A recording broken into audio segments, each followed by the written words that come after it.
Ay, don Cristóbal, me temo que me le han de gobernar. Estas palabras las pronunció Felipe II en su lecho de muerte a comienzos de septiembre de 1598 a Cristóbal de Moura, su secretario de Estado. Pero en la misma línea, y tiempo atrás, cuando Felipe II se interesaba por los progresos de su hijo, le preguntaba, con esperanza, a su ayo, García de Loaysa, y éste le respondía: Majestad, la cortedad sale de su vergüenza. Felipe II parecía intuir lo que iba a deparar el futuro gobierno de la monarquía. Y es que, al comenzar el reinado de Felipe III, se inició una nueva forma de gobernar la monarquía, conocida en el contexto político de la Edad Moderna con el nombre de los validos o los favoritos.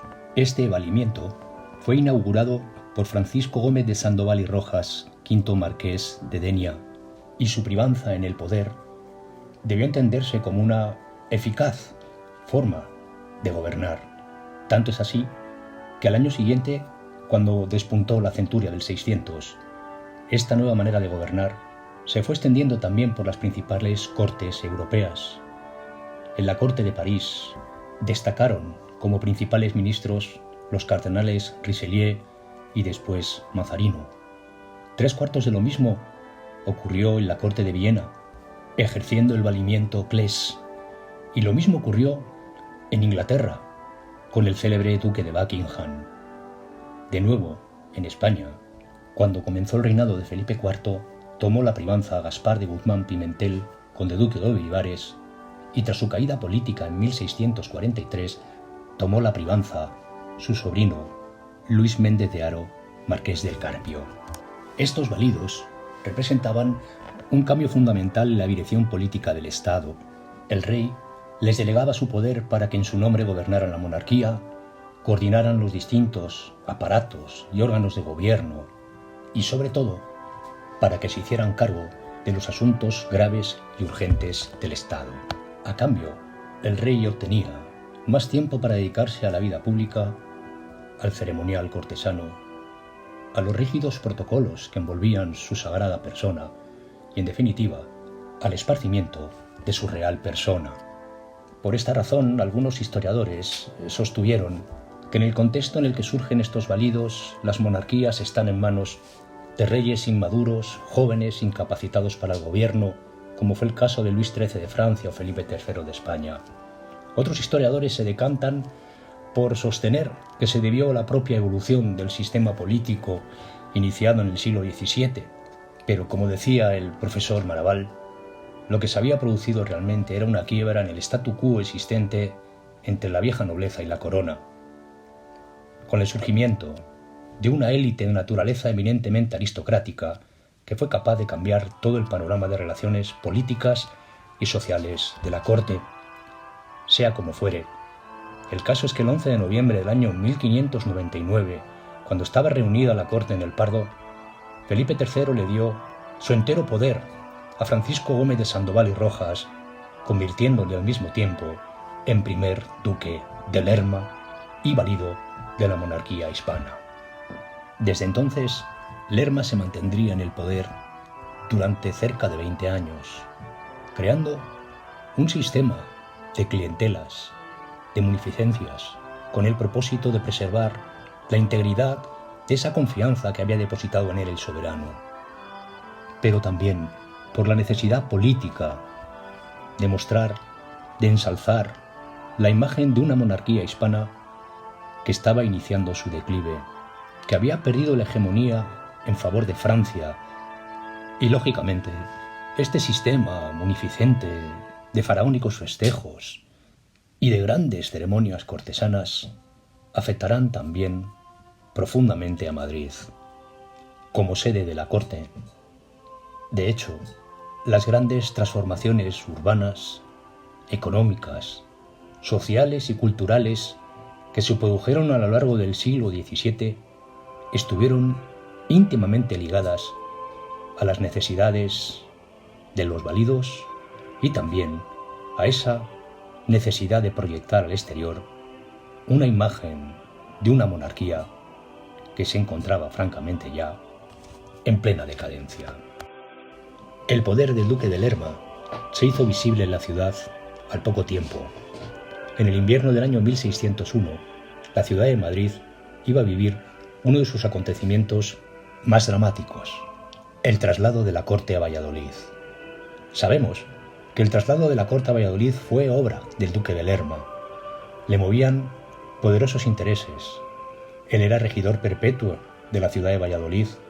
Además, sus estados nobiliarios estaban más cerca de Valladolid que de Madrid, con lo que los podía administrar de una manera mucho más eficaz y presencial, como era el caso de su villa ducal de Lerma. Y además, sabemos que los vallisoletanos le dieron una fuerte suma de maravedís en concepto de donativo. Pero tampoco es menos cierto que la ciudad de Madrid, a finales del siglo XVI, había alcanzado sus máximas potencialidades. Ya entrada la década de 1590, cuando todavía reinaba Felipe II, la ciudad de Madrid le hacía frente a multitud de problemas que casi no podía resolver.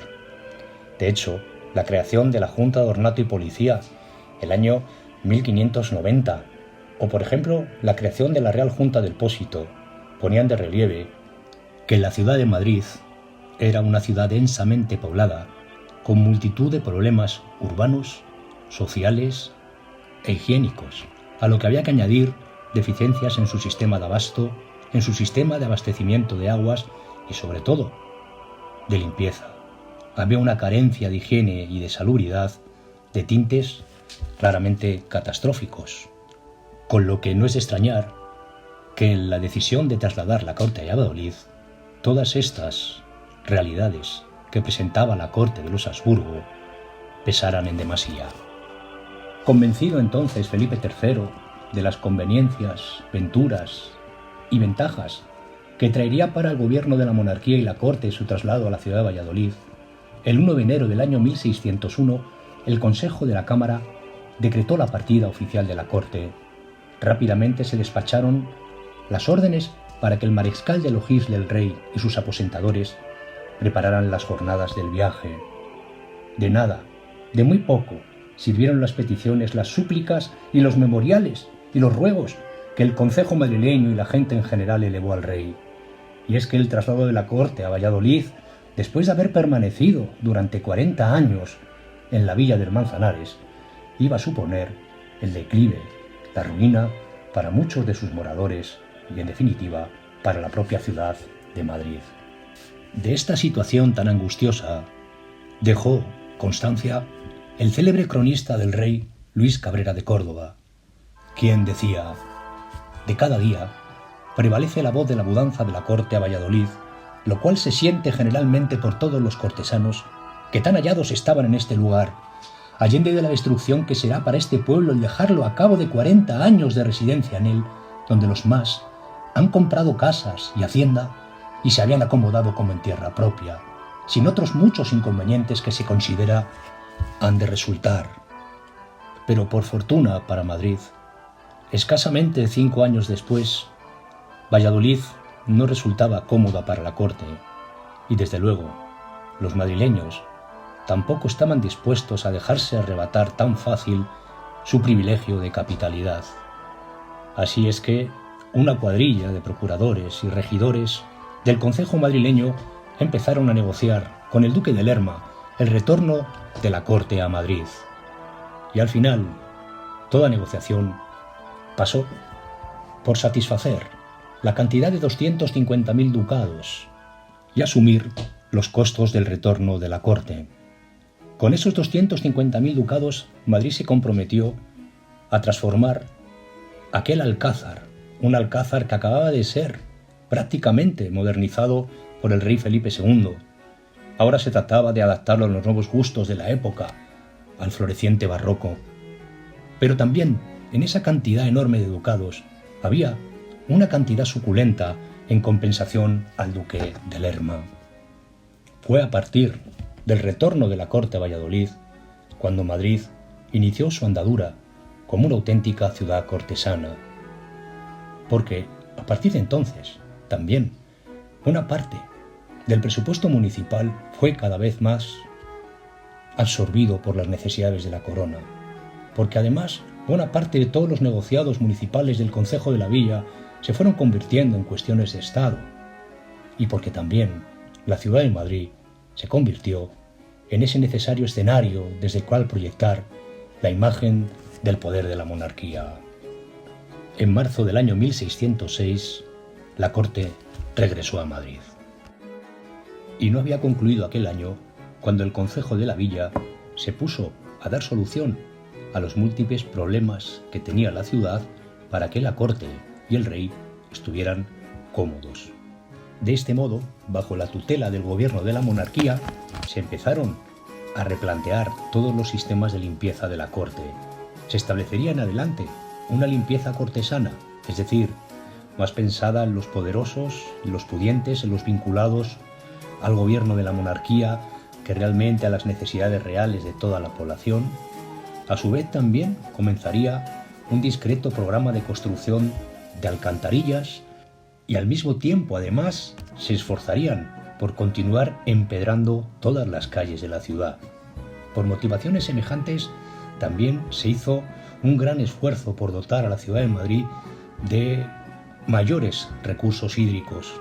Esto se hizo mediante la construcción de una infraestructura conocida como los viajes de agua, que consistía en hacer llegar a la villa de Madrid agua desde pozos artesianos que se encontraban a distancias, para aquella época considerables, hoy cercanas a Madrid, pero entonces Canillas, Chamartín o la Dehesa de la Villa eran unas distancias bastante considerables. A través de un sistema de minas consiguieron traer el agua a la ciudad de Madrid. Cuando se superó el primer tercio del siglo XVII, se había conseguido montar una infraestructura hidráulica de 4 viajes de agua. Bien es verdad que también los recursos hídricos fueron un síntoma más de la polarización social de la corte, pues buena parte de todos los cortesanos, de aquellas élites sociales de aquel Madrid cortesano, tenían acceso directo al agua, mientras que el pueblo, la gente en general, tenía que calmar su sed en las docenas de fuentes públicas que había distribuidas por toda la ciudad. Desde un punto de vista urbanístico, se hicieron importantes transformaciones. Por ejemplo, el Paseo del Prado se convertiría en la entrada oficial de la villa, que en adelante sería empleada por la corona y los cortesanos para darle la bienvenida a las reinas o celebrar otras fiestas y ceremonias oficiales. Desde entonces, el Paseo del Prado en Madrid ha sido la zona de la ciudad que más intervenciones urbanísticas ha sufrido, y con frecuencia sus alamedas eran replantadas, sus carreras o paseos interiores eran remozados y ensanchados, y también eran cuidadas sus fuentes ornamentales. El Prado Viejo de San Jerónimo, que así es como se le llamaba entonces, fue de los lugares más apreciados para aquellas gentes de este Madrid cortesano. Pero si hubo una intervención urbanística destacada durante el reinado de Felipe III, fue, sin lugar a dudas, la construcción de la Plaza Mayor. Su construcción se produjo entre los años de 1617 y 1619 bajo la dirección del maestro de obras Juan Gómez de Mora. Su emplazamiento vino a ocupar el espacio de la antigua Plaza del Arrabal de la vieja ciudad medieval, dando como resultado una plaza barroca, eminentemente cortesana, construida sobre un solar rectangular al cual se iban a adosar en sus 4 fachadas un caserío uniforme que permitiría también el acceso a la plaza a través de calles abiertas. Y además también se conservó entre su nuevo caserío la vieja casa de la panadería que se había construido en 1590, con lo que realmente la vocación fundamental de esta plaza era la de dotar a Madrid de un gran mercado que además pudiera ser mucho más controlado por la autoridad y por la necesidad fiscal. Pero al mismo tiempo, esta plaza se antojaba como el escenario ideal desde el cual mostrar el poder de la monarquía. De hecho, su forma recordaba mucho a los antiguos corrales de comedias. Y es que esta plaza, además de como mercado, sirvió para hacer grandes fiestas cortesanas, como la que se celebró en 1623 para darle la bienvenida al príncipe de Gales, o para la celebración de las frecuentes corridas de toros.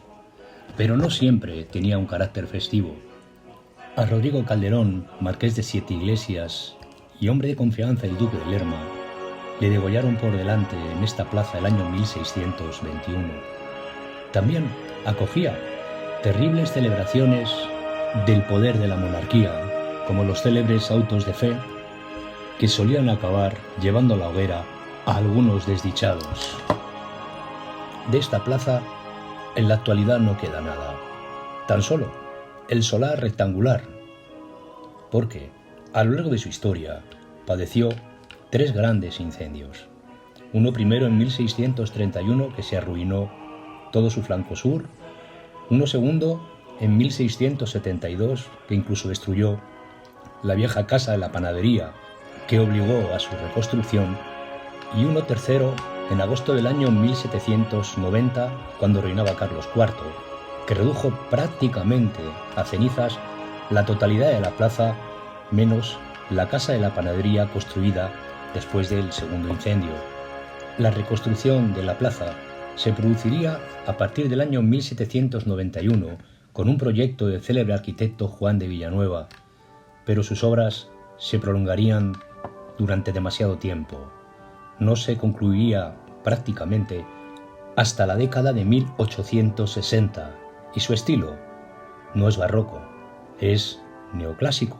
Por lo tanto, de la época de los Habsburgo tan solo conservamos la casa de la panadería y la escultura ecuestre del rey Felipe III.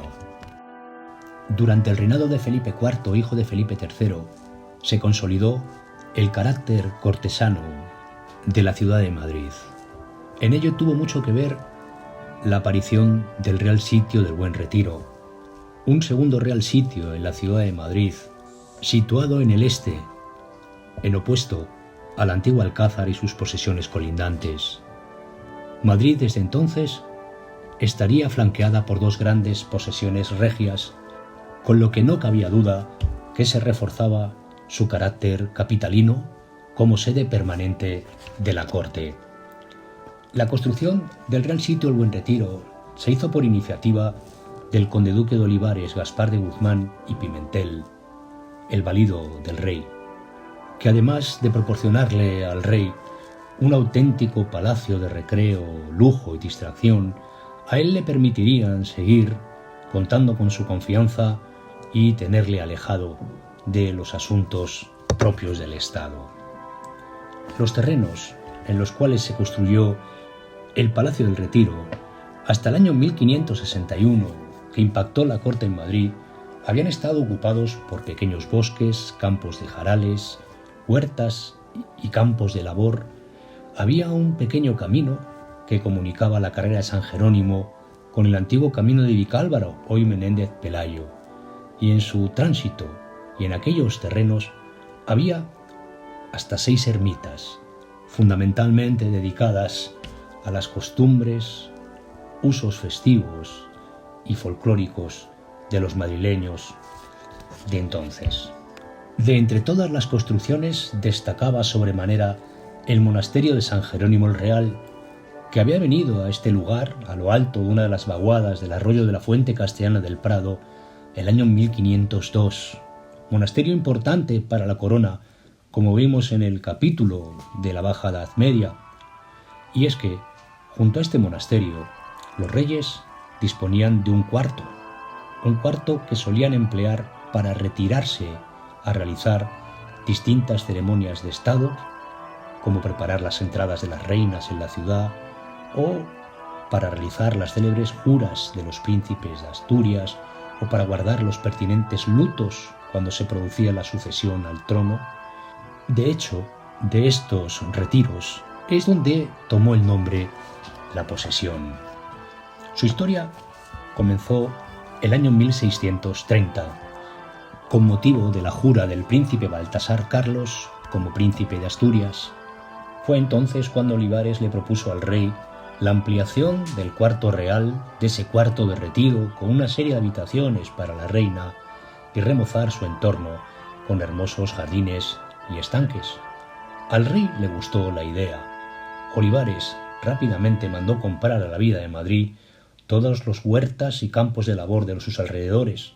Hubo que comprar hasta un extenso gallinero de aves que solía proveer de volaterías los mercados de la villa y que dio incluso lugar a no pocas suspicacias, sonrojos e ironías, puesto que los mentideros se empezó a decir que el rey se estaba haciendo un gallinero, y es que de todo el populacho era conocida la afición del rey hacia las mujeres, lo que en cierto sentido encolerizaba a Olivares, que mandó al Consejo de Castilla que diera orden de que el nombre oficial de la posesión era el Real Sitio del Buen Retiro. La ampliación del cuarto real y estos jardines de recreo se inauguraron en la noche de San Juan del año 1631 con grandes festejos. Quedó tan entusiasmado el rey que Olivares le propuso algo mucho más grande, un auténtico palacio de recreo dotado con inmensos y hermosos jardines. El rey aceptó y surgió así la historia de este Real Sitio del Retiro, que llegó a tener importantes y numerosas dotaciones palaciegas y una extensión en jardines, infraestructuras hidráulicas y otro tipo de recreos de hasta 200 hectáreas de superficie. De hecho, por el oeste tenía su entrada natural en el Paseo del Prado. Por el norte estaba delimitado por el viejo camino de Alcalá. Por el este, por el camino de Vicálvaro, hoy Menéndez Pelayo, y por el sur, por el antiguo camino de Vallecas, actual Avenida Ciudad de Barcelona. Para construir este palacio de recreo y sus jardines, Olivares iba a contar con hombres de su entera confianza. Hizo venir de Italia a Giovanni Battista Crescenzi para encargarse de los jardines, mientras que de las obras se encargaría el maestro de obras Alonso de Carbonell. Aquellas obras empezaron el año 1632 con la construcción de la llamada Plaza Principal, un palacio de menores dimensiones que el Alcázar, pero muy parecido al estilo del antiguo Escorial. Y es que a estos Habsburgo le gustaba muchísimo este herreriano escurialense. Todo tenía un fuerte sabor y recuerdo al rey Felipe II. Además de la plaza principal, que se construyó escasamente en 2 años, surgieron en torno a ella multitud de complejos de forma yustapuesta, lo cual, en cierto sentido, también la afearon un poco. Así, la zona norte de la plaza principal apareció la llamada Plaza Grande, que se empleó fundamentalmente para albergar las necesidades del servicio doméstico y la librea del rey. También se construyó un picadero, un juego de pelota, un pequeño hipódromo que llegaba a alcanzar el propio Paseo del Prado, y no faltó tampoco una de las grandes aficiones del rey, el teatro, para lo que hubo de construirse un coliseo o teatro cubierto que fue de los primeros de su clase en el mundo, dotado con una acústica, una perspectiva visual prácticamente como la que tienen nuestros teatros actuales. Tampoco faltó en aquel hermoso palacio como entretenimiento un gran salón de baile, del cual conservamos parte de su salón en lo que llamamos Casón del Buen Retiro, y conservamos también la extraordinaria belleza de sus pinturas de las techumbres, que fueron realizadas por el gran maestro Luca Giordano el año 1695. Las obras de este vasto complejo palatino se prolongaron durante 8 años hasta el año 1640, Para su construcción hubo que movilizar a buena parte de todos los gremios de la construcción de Madrid. Vino a costar la friolera de 2.000 ducados al día, que prácticamente sufragó Madrid, por lo que tuvo que incurrir en un gran programa de deuda pública, aunque, por otra parte, de las decoraciones de su interior se encargó el propio rey y su valido. Sabemos que se llegaron a comprar 800 cuadros de los mejores pintores del mundo para que pudieran decorar la sala de los paisajes o el salón más conocido, el llamado Salón de Reinos, donde tenía lugar la representación del poder del rey, donde se escenificaba el epítome del poder de este rey considerado un planeta. Y es que a este palacio los embajadores, los visitantes, lo llegaron a comparar con las cuevas de Alí Baba, pero también sus jardines eran comparados con los jardines colgantes de Babilonia, y eso que nadie los había visto. Pero es que sus jardines eran de una extraordinaria belleza y cuidado. En ellos se habían plantado especies vegetales provenientes de los 5 continentes del mundo. Bien es verdad que estaban estructurados en torno a las viejas ermitas que existían en estos terrenos y a otras nuevas que se construyeron, dotando en su conjunto de estos jardines de pequeñas ermitas ajardinadas. Estas ermitas no tenían la vocación de ofrecer ni servicios religiosos ni litúrgicos, sino entretenimientos. Se utilizaban como lugares donde poder realizar la pesca, merendar, escuchar música, conversar o embarcar, porque además el retiro, para que pudiera gozar de esa exuberante belleza en sus plantíos, necesitó de un gran desarrollo de infraestructuras hidráulicas que llevó a cabo el célebre ingeniero Cristóbal de Aguilera, consiguiendo dotarlo con 8 estanques y 2 ríos, la Ría Chica y la Ría Grande, que fue una ría navegable. Todo este impresionante complejo palatino quedó totalmente destruido durante la Guerra de la Independencia. Entre octubre y noviembre del año 1812, tropas inglesas y españolas, al mando del general Hill, plantaron batalla aquí a los franceses que ocupaban la ciudad, con consecuencias devastadoras para el Real Sitio. De tal suerte que en la actualidad apenas conservamos muy poquitas cosas. El célebre Salón de Reinos, una de las salas de aquella plaza principal originaria del palacio que sirvió con posterioridad como sede del Museo del Ejército, o el viejo salón de baile, aunque bien es verdad que ampliado y modificado en épocas posteriores. Por fortuna, conservamos también un único ejemplar vivo de aquellos jardines, un árbol que se encuentra en el parterre, llamado ahuehuete, que fue plantado aquí el año 1633. Lo trajeron las galeras de España desde el Virreinato de Nueva España, actual México. Pero bien es verdad que su hoja perenne aquí se decolora, y es que el clima es menos húmedo. Quizá por esta razón, y cariñosamente los madrileños le llaman el ciprés calvo. Con la construcción del Real Sitio del Buen Retiro, el año 1640, la ciudad de Madrid había alcanzado sus máximas dimensiones. Tenía una superficie de 700 hectáreas y además una población que rondaba los 140.000 habitantes. Era entonces una de las 10 ciudades más pobladas de Europa.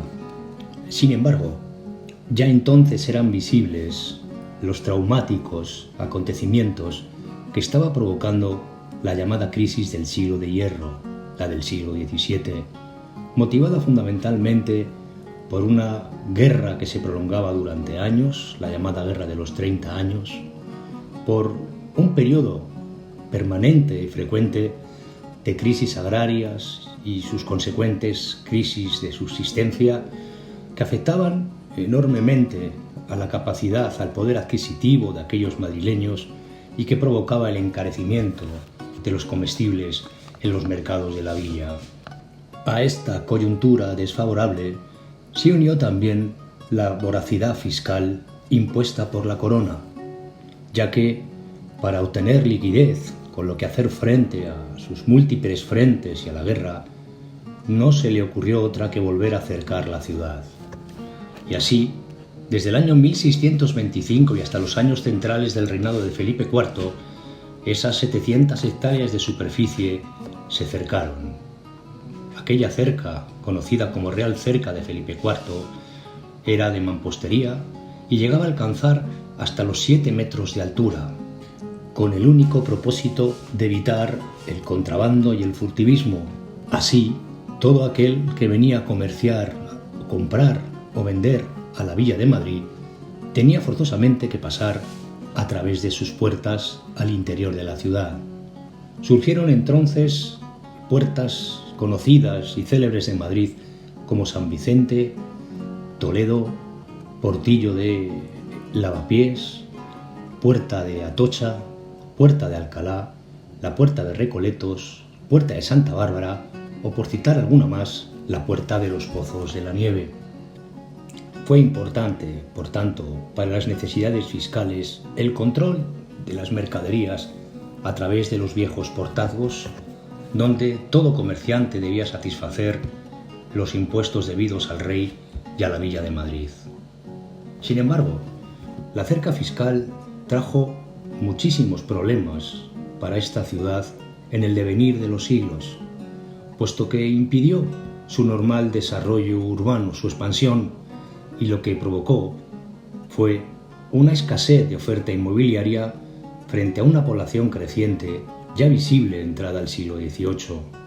Esto repercutió negativamente en las condiciones de vida de aquella población, que vieron cómo tuvieron que compartir varias familias cuartos de escasas dimensiones, 20 y 30 metros, pero también el hacinamiento provocaba una notable insalubridad y una lógica propagación de enfermedades. Aquellos cuartos carecían de todo tipo de comodidades, no había cocinas, no había servicios ni lavabos y, por lo tanto, el hacinamiento de estas familias debía ser todo lo contrario menos la vida familiar, que evidenciaba también la carestía del precio de los alquileres. Pero Madrid no estaba pensada para los villanos, sino que estaba pensada para los cortesanos, esto es, para una minoría de privilegiados que pertenecían a las capas más altas de aquella sociedad, a los llamados estamentos privilegiados, establecidos así por la ley y la costumbre, representados por la nobleza y por el clero. Fue la época en la que Madrid también vio proliferar entre sus calles y entre su caserío los nuevos palacios de aquella nobleza. Nobleza en parte vinculada al poder, en parte vinculada también a las oportunidades que ofrecía la corte. También el clero tuvo una incidencia muy importante en este Madrid de los fastos barrocos. No había calle en aquella ciudad que no hubiera una parroquia, un oratorio, una capilla, una hornacina o una imagen de un santo al que rezar, y también proliferaron los conventos. De hecho, al concluir el antiguo régimen entrado el siglo XIX, la ciudad de Madrid contaba en su caserío con más de 70 conventos, buena parte de ellos fundados y acrecentados en la época de esta ciudad cortesana de los Austrias, lo que evidenciaba que esta ciudad cortesana también era una ciudad confesional, una ciudad conventual. Es más, todo viajero, embajador, visitante que se acercaba a esta ciudad de Madrid, lo que divisaba desde lejos era la multitud de chapiteles, campanarios y cúpulas de iglesias que coronaban su cielo. La Real Cerca de Felipe IV se mantuvo de pie durante 250 años, hasta que finalmente el año 1868 fue derribada con motivo de la construcción del ensanche de aquel primer Madrid liberal. Sin embargo, los estragos y los grandes problemas que trajo a la ciudad fueron múltiples Si en la época del rey Felipe IV, aquella ciudad cercada tuvo una población en torno a 140.000 personas, con Carlos III, ya en el último tercio del siglo XVIII, la población había superado los 190.000 personas. Con Fernando VII se superaron las 200.000 almas y con Isabel II las 330.000 almas, rebasada la década de 1850. Ni que decir tiene que frente a la escasez de oferta inmobiliaria, la densidad de población y el hacinamiento fueron responsables de multitud de epidemias, como las 3 del cólera, que sacudieron violentamente las décadas centrales del siglo XIX, llevándose la vida de miles de personas. O quizá nos ayuda a comprender mejor por qué los madrileños de aquella época tenían comportamientos tan poco decorosos e incívicos como tirar sus excrementos, desechos y basuras a las calles. Claro, con estos niveles insoportables de hacinamiento y escasa intimidad, aquella ciudad, francamente, debía ser insoportable desde un punto de vista de la salud pública.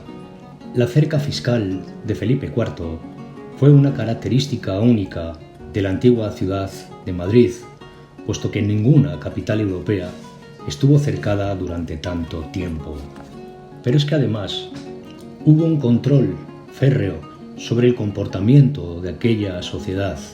Prueba de ello es que en 1629 se comenzará a construir la sede de la llamada Sala de Alcaldes de Casa y Corte, una institución que representaba el sistema penal y la justicia de los Habsburgo y que se aplicaba con todo rigor contra delincuentes, contrabandistas o cualquier tentativa rebelde o sediciosa que contrariara los postulados y el ordenamiento impuesto por la corona a la Villa de Madrid.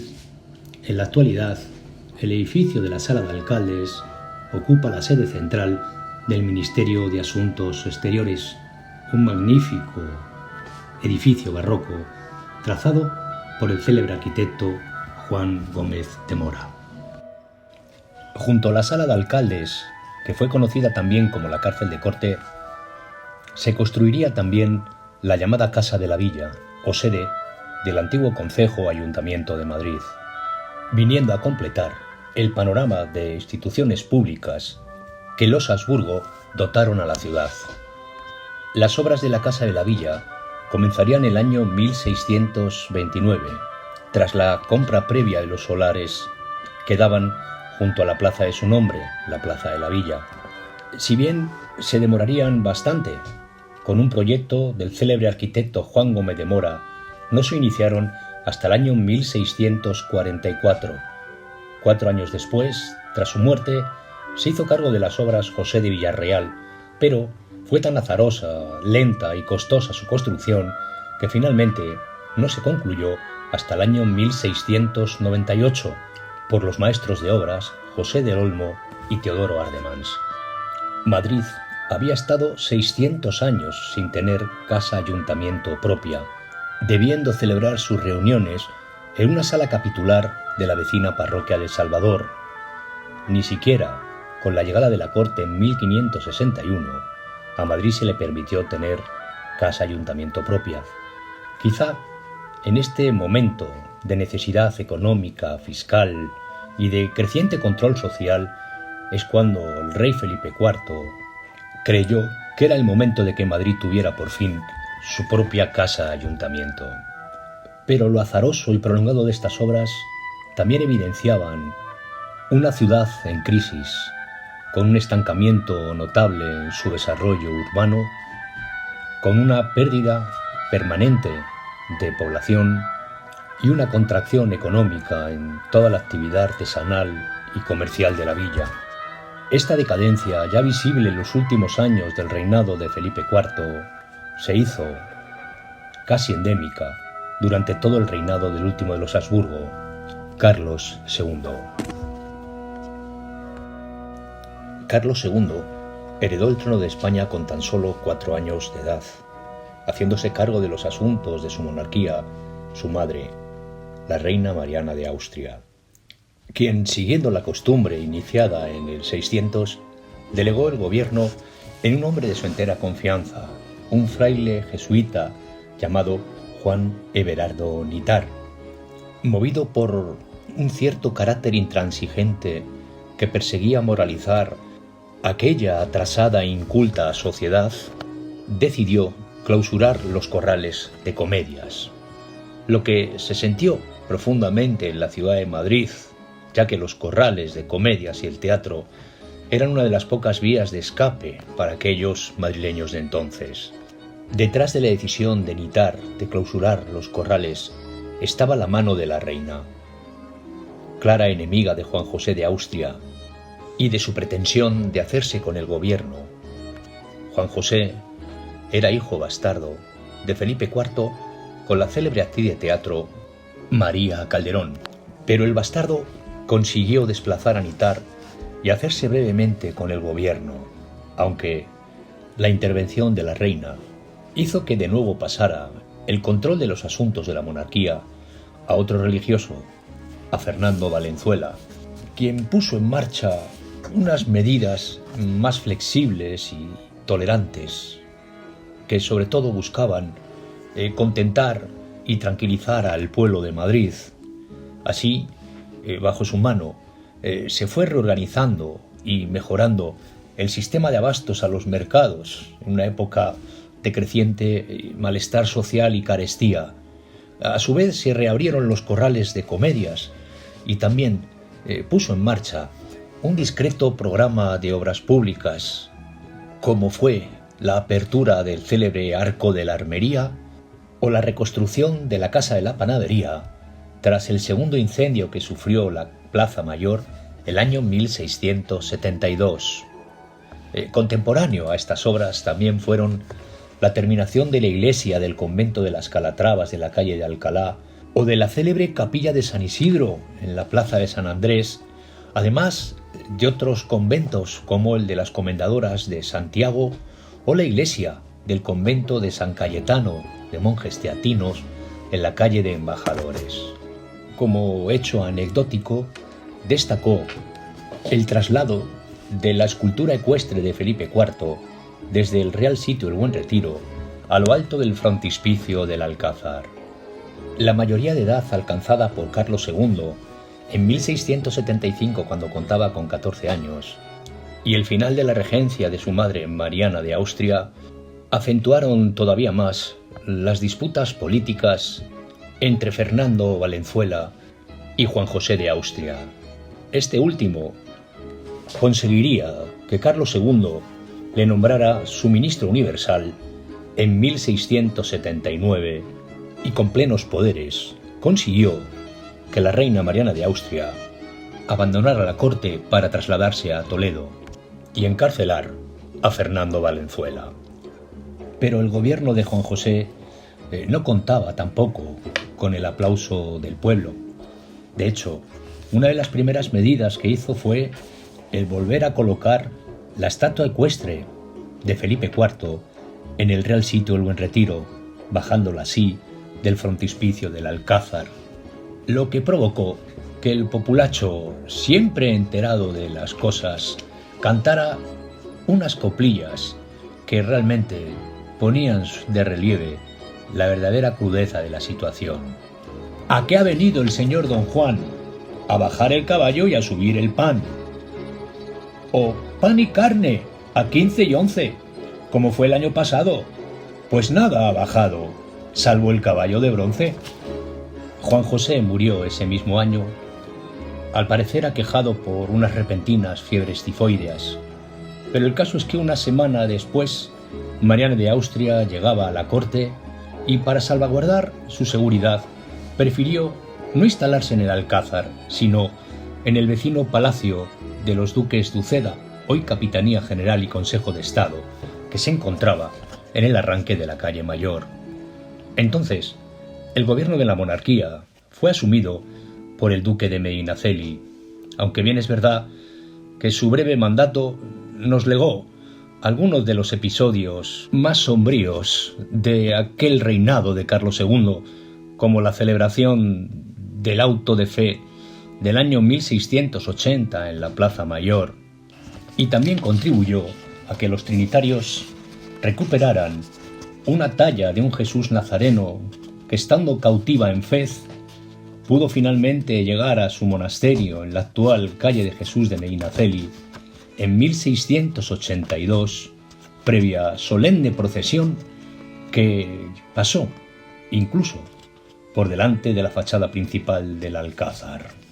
Esta talla, muy venerada y apreciada por los madrileños, la conocemos como Jesús de Medinaceli.